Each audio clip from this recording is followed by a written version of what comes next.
கிறிஸ்தவர் எப்படியாக இருப்பார்கள் என்று சொன்னால், ஆண்டவரை ஏற்றுக்கொண்டு உண்மையாக பரிசுத்தத்தோடு வாழ்ந்து கொண்டிருக்கிற ஒரு கிறிஸ்தவ வாழ்க்கை எப்படி இருக்கும் என்று இங்கே 1 கொரிந்தியர் 2:15 சொல்லப்பட்டிருக்கிறது. ஆவிக்குரிய ஒரு மனிதனாக இருப்பான். எப்படியா இருப்பாரா? ஒரு ஆவிக்குரிய மனிதனாக இருப்பார். இந்த ஆவிக்குரிய மனிதன் எல்லாவற்றையும் ஆராய்ந்து நிதானிக்கிற ஒரு மனுஷனாக இருக்கிறார்.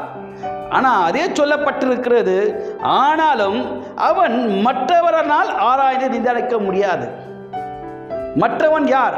மாம்சமானவன். மாம்ச சிந்தனை உள்ளவர்கள் அதை ஆராய முடியாது. ஆனால் ஆவிக்குரியவனுக்குள் என்ன இருக்கிறது என்று சொன்னால், ஒரு காரியம் நடந்தாலும், ஒரு பிரச்சனை நடந்தாலும், ஒரு போராட்டம் வந்தாலும், முதலாவது ஒரு ஆவிக்குரிய மனுஷன் எப்படி இருப்பார் என்று சொன்னால், முதலாவது